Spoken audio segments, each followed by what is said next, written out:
1 Timotius pasal 2 mengenai doa jemaat, sekarang ayat 2, tapi kita baca dari ayat pertama sampai ayat yang ke-7 bunyinya. Mengenai doa jemaat, pertama-tama aku menasihatkan, naikkanlah permohonan, doa syafaat dan ucapan syukur untuk semua orang, untuk raja-raja dan untuk semua pembesar, agar kita dapat hidup tenang dan tentram dalam segala kesalehan dan kehormatan. Itulah yang baik dan yang berkenan kepada Allah Juru Selamat kita, yang menghendaki supaya semua orang diselamatkan dan memperoleh pengetahuan akan kebenaran.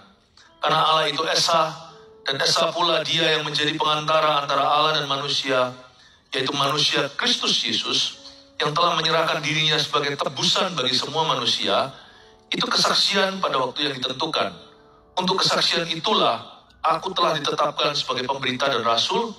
Yang kukatakan ini benar, aku tidak berdusta, dan sebagai pengajar orang-orang bukan Yahudi dalam iman dan kebenaran. Saya mau sampaikan tentang doa jemaat, bahwa jemaat tidak dipanggil hanya untuk berjemaat. Kalau kita mengaku diri kita Kristen berarti kita harus mengerti bahwa Kristus itu pendoa syafaat.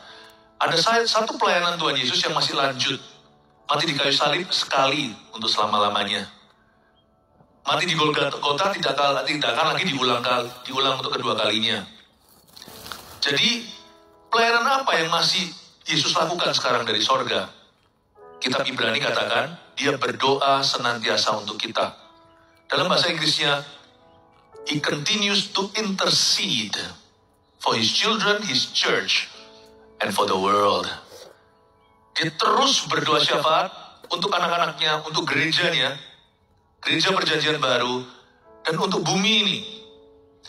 Jadi mau gak mau, berdoa syafaat adalah panggilan kita, meskipun kita secara pelayanan formalnya tidak bergabung di departemen doa. Kita semua itu diberi Tuhan roh doa untuk bersyafaat, apalagi bagi negeri. Karena sejahtera negara kita adalah sejahtera kita. Kalau bumi rusuh misalnya, Indonesia rusuh seperti tahun 98, kita semua akan menuai akibatnya. Kalau terjadi krisis ekonomi, semua kita pasti akan terkena imbasannya. Dan jika terjadi aniaya, misalnya peraturan berubah, atau LGBT disahkan, waduh, anak-anak kita lebih susah jadi orang. Karena itu kita mesti doa. Kita nggak boleh hidup bagi diri sendiri atau bagi kepentingan kita sendiri. Tadi pagi di ibadah pertama saya jelaskan doa syafaat itu bedanya apa sama sekedar menaikkan permohonan. Karena di ayat pertama yang kita baca tadi, naikkanlah permohonan, doa syafaat dan ucapan syukur. Ucapan syukur sih pasti, mau doa kek, mau minta kek, mau syafaat kek, mau doa untuk diri sendiri kek. Yang namanya ucapan syukur itu harus jadi warna. Kita nggak boleh doa sambil menggerutu, doa gitu tidak akan didengarkan oleh Allah. Tetapi ada dua macam tadi, mau doa syafaat, bedanya apa sama naikkan permohonan? Permintaan itu masih berkenaan dengan kita. Doa syafaat sudah nothing to do with you. Doa syafaat itu adalah satu tipe doa yang sacrificial atau yang berkorban, di mana kita sama sekali tidak ada saham di dalamnya. Kita dalam doa memainkan peran orang lain, dan kita mengambil beban mereka, misalnya beban buat negara, doa buat tetangga, doa untuk orang yang sakit, untuk anggota keluarga yang belum diselamatkan. Seolah-olah kita yang membutuhkan, padahal mereka yang diam-diam aja, mereka nggak berdoa. Kita yang tengking-tengking, kita yang jengking-jengking. Orang lain yang berdosa, kita yang minta maaf untuk mereka di hadapan tata Allah, sekalipun mereka sendiri nanti harus bertobat secara pribadi. Tapi kita maaf, kita minta Tuhan maafin dulu supaya Tuhan beri dia kesempatan agar hatinya dilembutkan, agar ketika Roh Kudus bekerja, dia ada di sana.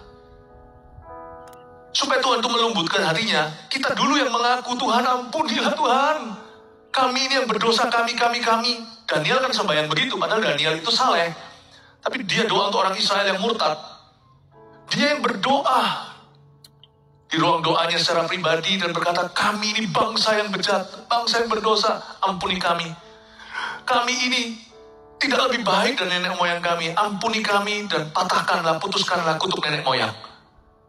Daniel itu gak salah, pelihara hukum secara sempurna, tapi dia berdoa seolah-olah dia yang berdosa. Makanya itu bangsanya mengalami revival kemudian hari.